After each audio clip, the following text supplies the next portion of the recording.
본문 앞부분을 보면 주님이 유다를 떠나 이 갈릴리로 발길을 옮기십니다.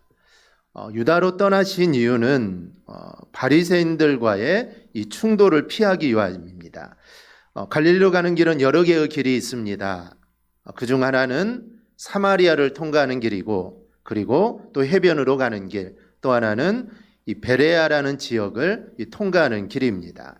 그런데 해변으로 가는 길이나 이 베레아로 통과하는 길은 너무 멀고 또 시간도 오래 걸립니다. 그래서 유대로 가는 이 성전 순례자들은 가장 빠른 길인 사마리아를 통과하여 갈릴리로 갑니다. 하지만 완고한 유대인들은 사마리아 사람들을 멸시했기 때문에 그들과 접촉을 피하기 위해 더 멀더라도 이렇게 돌아서 갈릴리로 가게 됩니다. 그런데 주님은 그런 사마리아 지역을 통과해서 이 갈릴리로 가시고자 하십니다. 이 사마리아의 히브리식 이름은 쇼메론입니다. 이는 망보는 언덕이라는 뜻인데, 이 사마리아는 북이스라엘의 왕조 중에 하나인 이 오므리 왕조가 있습니다.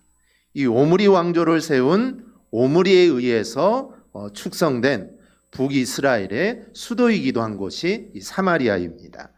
그런데 정통 유대인들이 사마리아를 멸시하게 된 이유가 있습니다. 아수르가 북왕국을 점령한 뒤에 취한 이 정책 때문입니다.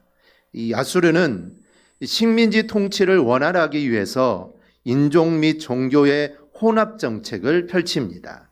그래서 아수르는 북이스라엘 지역에 이방 민족들을 대거 이주하여서 살게 합니다. 그로 인해 그 땅에 남아있는 북이스라엘 사람들은 자연스럽게 그들과 혼합이 되게 되죠. 인종의 혼합은 자연스럽게 종교의 혼합을 가져오게 됩니다. 따라서 당시 사마리아인들은 혈통적으로나 종교적으로 같은 이스라엘 민족이지만 이스라엘 민족과는 전혀 다른 이방 민족이 되어버리게 됩니다. 유대인들은 민족의 순수성을 아주 중요하게 생각합니다. 민족의 순수성, 그리고 또 이 종교의 이 순수성을 아주 중요하게 생각하는데, 그런데 사마리아 지역 사람들은 이 순수성을 잃어버리게 되는 것이죠. 그래서 유대인들은 사마리아 사람들을 싫어하고 사마리아 지역으로 가지도 않고 상종도 하지 않습니다.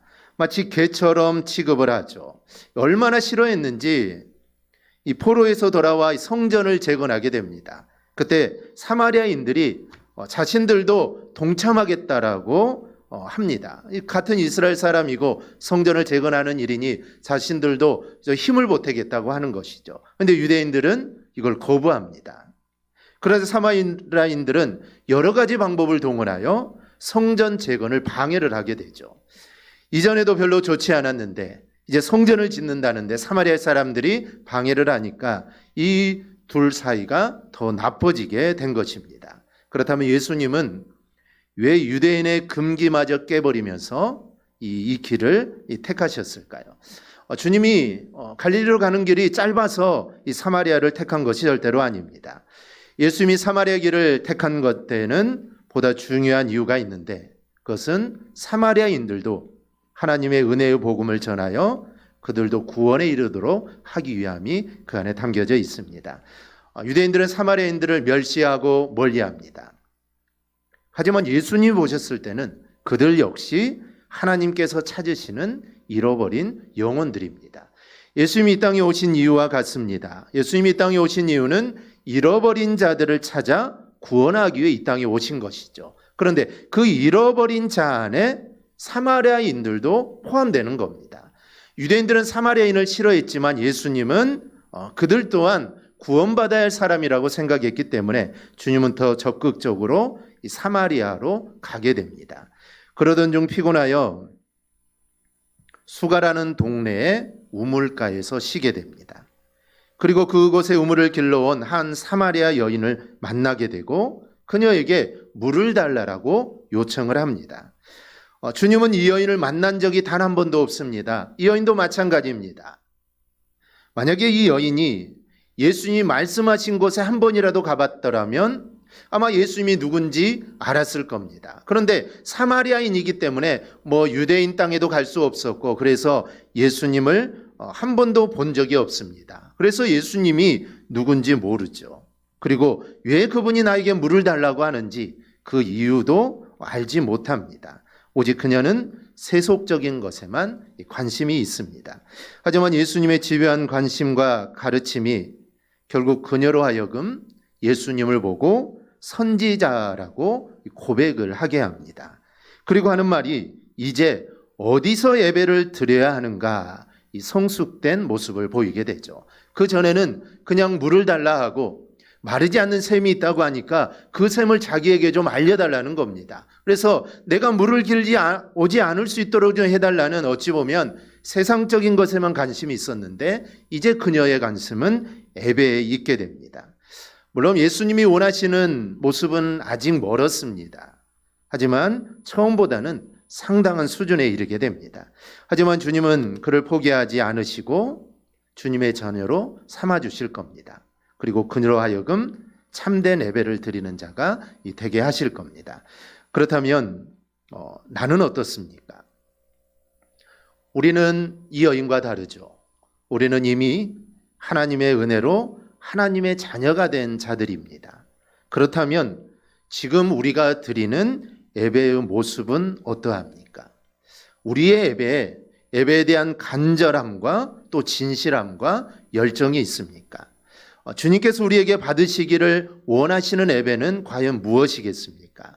주님께서 사마리아 여인에게 주시는 말씀을 통해 우리가 해보게 할 예배가 무엇인지 깨닫는 그런 복된 시간이 되기를 축복합니다. 먼저는 예배에 대한 열망이 살아나야 합니다.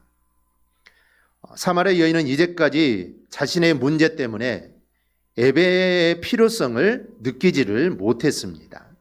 우리도 그럴 때가 종종 있지 않습니까? 내 삶이 너무나 힘들고 내 삶이 괴로우면 믿음이나 예배나 기도에 신경 쓸 겨를이 없습니다. 일단 힘든 문제를 해결하려고 하지 다른 곳에 마음을 둘 여력이 없는 것이죠. 지금 이 여인도 그렇습니다. 우리가 알듯이 이 여인에게 얼마나 많은 문제가 있습니까? 그리고 어떻게 해결해 볼 수도 없는 문제입니다. 그러니 앞이 막막하죠. 사마리아인도 유대인입니다. 하나님을 믿는 선민이죠. 그렇다면 당연히 사마리아인들에게도 하나님을 생각하고 예배를 갈망하는 그런 마음이 있어야 하는데 이 여인은 그럴 여유가 없었던 겁니다. 또한 자신에게 남편이 5씩이나 있다는 사실을 어느 누구도 모릅니다.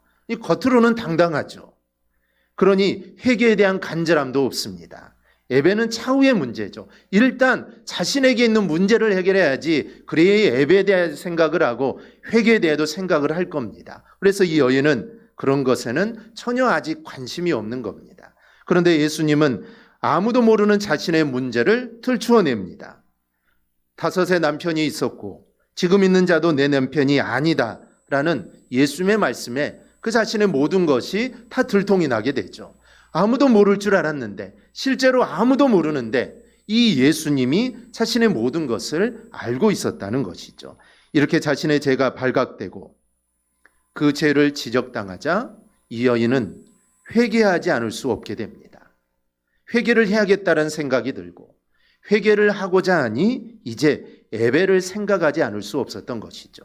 아마도 여인에게 있어서 예수님의 지적은 자신을 홀가분하게 했을 겁니다. 지금까지 덮어두고 고민했던 일들, 그리고 만약에 들키게 된다면 이거는 돌에 맞아 죽어야 할 죄인데 마치 그렇지 않은 듯이 평생을 살아왔습니다. 그런데 이제 예수라는 이 선자를 통하여 그 일들이 다 드러나게 되니 아마 해방된 듯이 아마 이 여인은 아마 기뻤을 겁니다. 사람은 죄를 짓고 살 수 없습니다. 때린 놈은 웅크리고 자고 맞은 놈은 발 뻗고 잔다라는 말이 있습니다. 발각되면 그의 상응한 벌을 받게 될 겁니다. 하지만 발각되면 한편으로는 홀가분하죠. 벌은 두렵지만 이제는 2발 뻗고 잘 수 있기 때문입니다. 만약 이 여인이 바리새인들에게 발각이 되었으면 어떻게 되었을까요? 이제 숨기고 살지 않아도 되었으니 홀가분하겠죠. 하지만 현실적인 죄값이 있습니다. 아마 바리새인들은 그냥 내버려 두지 않을 겁니다. 아마 율법을 들이댈겠죠. 율법을 들이대면서 죄인으로 낙인을 찍어버릴 겁니다. 그러면 그 여인은 더 이상 이 마을에서 살 수가 없습니다. 그러니 홀가분하지만 여전히 두렵습니다. 하지만 발각이 된 대상이 선지자라는 분입니다. 그러니 여인은 얼마나 홀가분하겠습니까? 지금까지 누구한테도 말하지 못하고 정말 마음속에 계속 가지고 있었던 것인데, 이 내가 말하지도 않았는데 이 선지자가 말해주니 이 죄책감과 두려움에서 해방되어 홀가분했을 것이고, 또 하나는 이제 내가 회개해야겠다라는 이 마음에 따라 몸도 마음도 이제 홀가분하게 되는 것이죠. 그래서 이 여인은 예배의 장소를 찾은 것입니다. 예수님께서 이 여인에게 바라던 것도 바로 이런 이 마음입니다. 요즘은 사람들의 마음이 강팍해져서 경찰서에 와서도 행패를 부리죠. 술을 마시고 경찰관도 패고 집기도 다 부수고는 그 다음날 지져가면은 기억이 나지 않는다고 발뺌을 합니다. 내가 그런 적이 없다라는 것이죠. 그러면은 경찰서 안에 설치된 CC 카메라를 보여주면은 기세등등하던 사람도 꼬리를 내리고 잘못했다고 합니다. 오늘 여인의 모습이 이렇습니다. 처음에 예수님을 단지 유대인으로만 생각했을 때는 그냥 물 한 모금 주기도 싫어했습니다. 주님이 물을 달라고 하자 이 여인은 물을 주지 않았습니다. 왜 나에게 물을 주냐고 하면서 그렇게 이야기를 했죠. 하지만 예수님께서 선지자 그리고 그 이상임을 알게 되자 바로 자신의 존재를 깨닫고 죄를 회개하기 위한 예배의 장소를 찾습니다. 여러분, 이 사마리아 여인은 이제까지 자신의 문제를 감추오기만 했는데 이제는 자신의 죄를 자백하고 회개할 수 있는 대상을 만나게 된 겁니다. 그렇기 때문에 마음으로부터 예배에 대한 열정이 그리고 회개에 대한 간절함이 솟아나게 된 겁니다. 그래서 어디에서 예배를 드려야 하느냐라고 주님께 물은 겁니다. 여러분의 예배에 대한 열정이 있습니까? 내가 살아가면서 지은 죄들 그리고 유혹에 흔들린 마음들을 나는 내가 회개하지 않으면 나는 견딜 수 없다라는 그런 심정을 여러분들 갖고 있습니까? 예배에 대한 열정은 은혜를 입은 자들에게 나타나게 되어 있습니다. 그래서 은혜를 받으면 예배의 자리로 나오게 됩니다. 은혜를 받으면 예배의 자리로 나오죠. 새벽 예배도 나오고 모든 예배에 나오게 됩니다. 즉 은혜를 받으면 내가 그냥 있을 수 없기 때문에 예배의 자리에 나오는 것이죠. 가지 말라고 해도 나옵니다. 가면 죽인다고 해도 나오죠. 우리의 믿음의 선진들은 이렇게 하나님께 예배를 드렸습니다. 그런데 은혜를 우리가 마음대로 받습니까? 아닙니다. 내가 받고 싶다고 해서 내가 은혜를 받는 게 아닙니다. 진심으로 회개하고 하나님을 의지할 때 바로 임하는 게 은혜입니다. 우리는 하나님의 은혜를 다 받은 자들입니다. 그리고 그렇기 때문에 우리가 드리는 예배가 살아있는 예배인지, 내가 예배를 드릴 때 정말 간절함이 있는지, 내가 열정적인지를 우리는 봐야 합니다. 그래서 오늘 보면 23절을 보면 아버지께서는 자기에게 이렇게 예배하는 자들을 찾으신다라고 말씀을 합니다. 찾는다는 것은 예배하는 자가 많지 않다는 말이죠. 그래서 하나님이 보시기에는 인정할 만한 예배자가 적다라는 겁니다. 그래서 하나님은 지금도 하나님께 정말 열정을 가지고 살아있는 간절하게 예배드리는 그 예배자들을 하나님은 지금도 찾고 계신다는 겁니다. 주님께서는 여러분의 예배에서 열정이 있기를, 그리고 간절함과 진실함이 있기를 원하십니다. 그리고 그렇게 예배하는 자들을 하나님은 찾으십니다. 주님께서 원하시는 대로 오늘 우리 예배가 살아있는 예배, 그리고 열정이 있고 마음이 있는 진정한 예배가 되기를 축원합니다. 둘째로 그 예배는 신령과 진정으로 드려지는 참된 예배여야 합니다. 이 사마리아 여인은 예수님으로부터 자신의 죄를 지적당하자 아마 두려움을 느꼈을 겁니다. 아무도 알지 못하는 자신의 비밀을 속을 들여다보듯이 알고 있으니 이 여인이 얼마나 이게 놀랐겠습니까? 그래서 선지자임을 직감하고 예배 드릴 장소를 물은 겁니다. 예루살렘입니까? 아니면 이곳 사마리아의 그림심산입니까? 라고 묻습니다. 그래서 예수님이 21절에서 이렇게 말하죠. 여자여 내 말을 믿으라. 이 산에서도 말고 예루살렘에서도 말고 너희가 아버지께 예배할 때가 이르리라. 사실 예배에 있어서 가장 중요한 것은 마음입니다. 예배드리는 장소나 예배드리는 겉모습도 필요하지만 그에 앞서는 것이 예배드리는 자의 이 마음입니다. 그래서 23절은 아버지께 참되게 예배하는 자들은 영과 진리로 예배할 때가 오나니 곧 이때라. 아버지께서는 자기에게 이렇게 예배하는 자들을 찾으신다라고 말씀을 합니다. 여인이 어디에서 예배를 드려야 합니까? 라고 묻자 예수님은 예배의 장소를 말해주시지 않습니다. 신령과 진정으로 예배 드려야 한다는 것을 또 먼저 말하지 않습니다. 그렇게 말씀하지 않고 예수님은 아버지께 예배할 때가 이를 것이다, 예배할 때가 올 거다라고 이 말씀을 반복해서 말씀합니다. 즉 예배를 어디서 드려야 합니까? 라고 물었다면 예루살렘인지 아니면 그리심산인지 예배의 장소를 말해주면 되고 그럼 신령과 진정으로 예배 드려라 하면 되는데 이 말을 하시기 전에 예배할 때가 이를 것이다, 예배할 때가 올 것이다, 이 말씀을 하십니다. 이유는 신령과 진정으로 드리는 예배는 마음으로 준비하고 정성을 갖춘다고 해서 되는 것이 아니기 때문입니다. 이것은 신앙을 결정할 만큼 아주 중요한 이야기입니다. 예수님께서 말씀하신 예배할 때가 이르리라, 예배할 때가 오나니라는 이 말씀은 시간이 되면 오는 행사나 그런 흐름이 아니라 한 인격자를 지칭하는 겁니다. 그분께서 오실 거라는 말씀입니다. 즉 예배를 드리는 장소가 중요한 게 아니라 그분이 온다라는 것이죠. 그분께서 오실 때라야 우리가 영과 진리로 하나님께 예배할 수 있다는 겁니다. 그렇지 않고 그분도 없는 상태에서 마음으로 아무리 정성을 들여서 드려도 그 예배는 신령과 진정으로 드리는 예배가 될 수 없다라는 말씀입니다. 그린심산 예루살렘이 중요한 게 아니라 장소가 중요한 게 아니라 그 어느 곳도 그분이 없는 곳은 예배의 장소가 될 수 없다라는 것이죠. 그분이 계신 곳이 바로 예배의 장소라는 겁니다.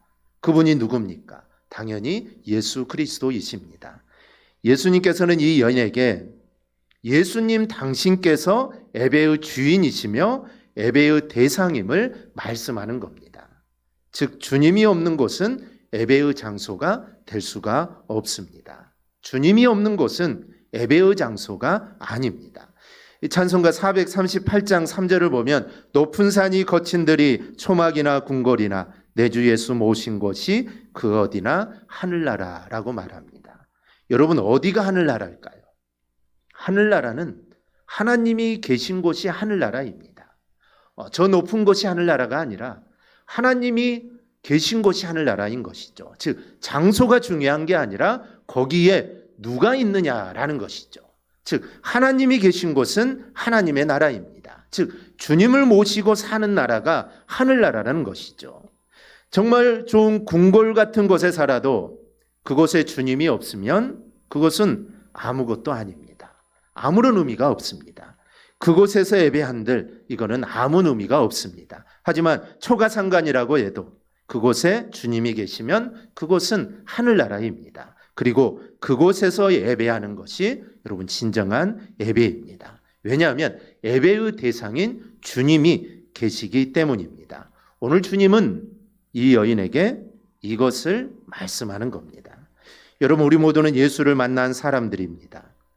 그렇지 않았다면 우리가 이 자리에 올 이유가 없죠. 그러나 중요한 것은 예수님은 한 번 만난 것으로 끝나서는 안 된다는 사실입니다.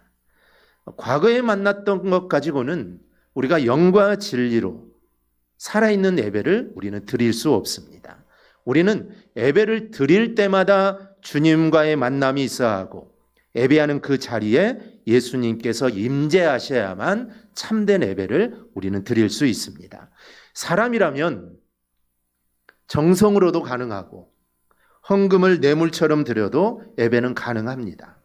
사람이라면 열심만으로도 가능하고 다양한 프로그램으로 내 끼와 재능을 보여도 이거는 가능합니다. 그러나 하나님은 사람이 아닙니다. 오늘 본문 마지막 말씀은 하나님은 영이시니라고 말씀합니다. 즉 영이신 하나님께서 받으시는 예배는 오직 한 가지, 신령과 진정으로 예배 드릴 때만 우리 하나님은 그 예배를 받으십니다. 그럼 신령과 진정으로 드리는 예배의 조건이 뭘까요? 그것은 바로 예수 그리스도입니다.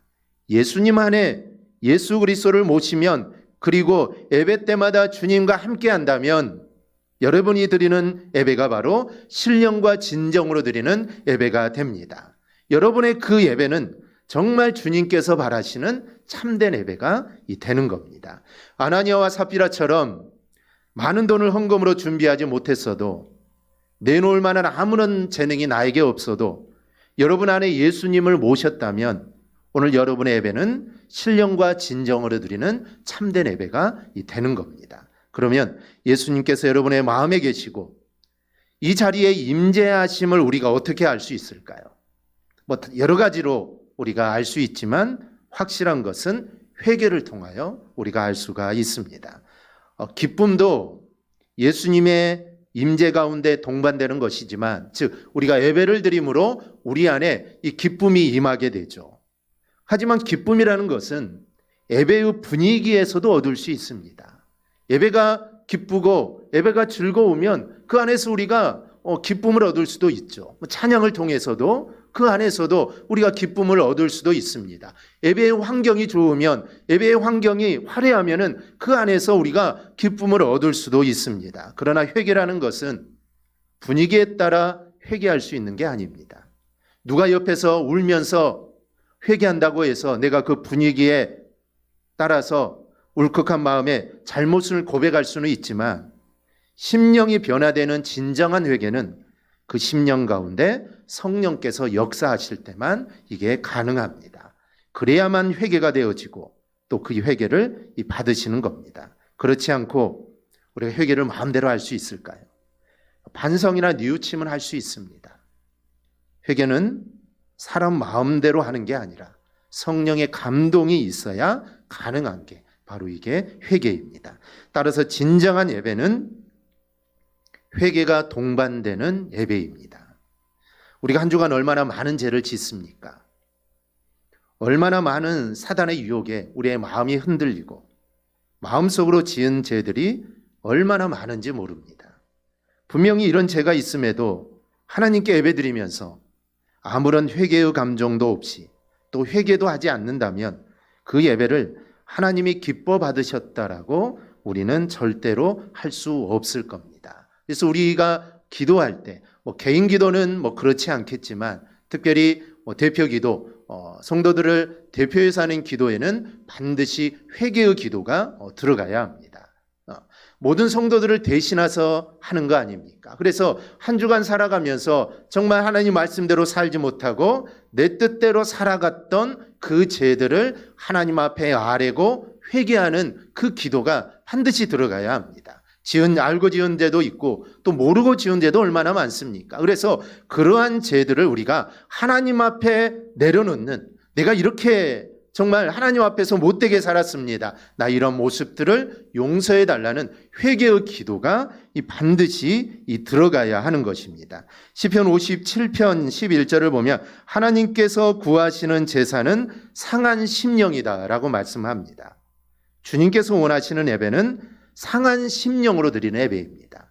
상한 심령 없이, 즉 상하고 통회함 없이 단지 찬양하면서 기뻐하고 말씀과 예배를 통해 기뻐한다고 하나님께서 예배를 받으셨다고 우리는 단언해서는 절대로 안 됩니다. 여러분, 오늘 우리가 이렇게 한 자리에 모여서 예배를 드리지만 예배 드리는 모습은 제각기 다 다를 겁니다.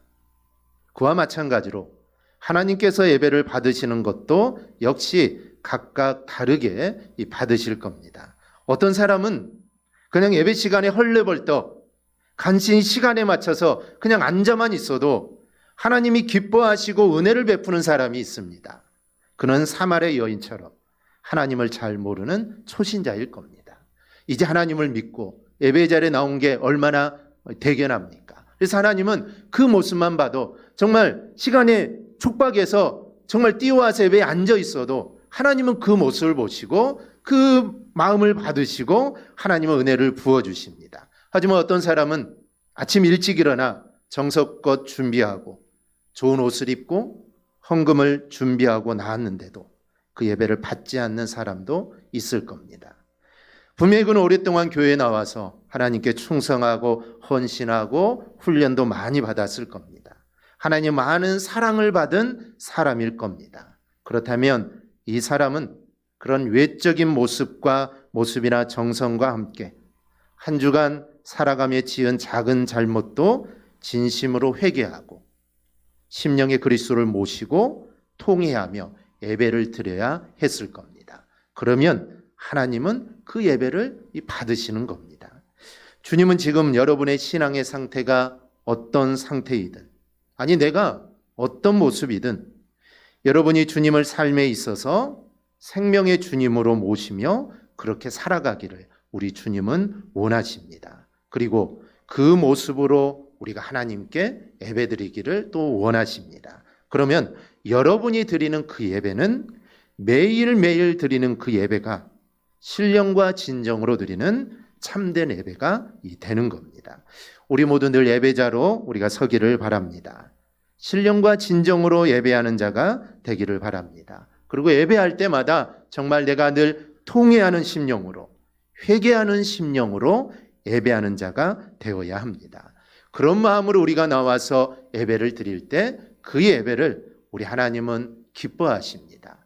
우리 하나님은 우리 성도들의, 즉 사람들의 드리는 예배를 하나님은 원하시는 분입니다. 예배드리기를 기뻐하시는, 우리가 예배드리는 그 모습을 원하시죠. 그래서 구약의 족장들을 보면 그들은 이동을 하다가 멈출 때마다 항상 하나님께 제단을 쌓았습니다. 하나님께 예배를 드렸다는 것이죠. 그리고 조금 더 이동하다가 또 정착을 하게 되면 먼저 하는 거 하나님께 제단을 쌓는 것이죠. 즉 예배를 드리는 것입니다. 그들이 그렇게 하는 것은 하나님이 그 예배를 기뻐 받으시기 때문입니다. 그래서 그들의 삶은 늘 예배의 삶이었던 것이죠. 그래서 하나님은 우리가 예배 드리기를 바라시고 그리고 우리가 예배 드릴 때 그 예배를 받으십니다. 그런데 우리의 예배는 신령과 진정으로 드리는 예배가 되어야 하는데 그렇게 드리기 위해서는 우리 안에 정말 상하고 통회함, 그러한 마음으로 하나님께 예배를 드릴 때 그 예배를 우리 하나님은 기뻐 받으십니다. 주님을 나의 생명의 주님으로 우리가 늘 모시며 살아가기를 바랍니다. 그래야 우리가 드리는 매 순간순간의 예배, 늘 드리는 예배지만 매 순간순간 드리는 예배에 우리가 주님을 만나고 또 주님을 내 마음속에 모시고 하나님께 예배함으로 그 예배를 정말 하나님이 기뻐하시는 예배를 드리고 또 그 모습을 보고 하나님을 기쁘시게 드리는 우리 삶이 꼭 될 수 있기를 주님의 이름으로 축원합니다. 아멘. 기도하겠습니다.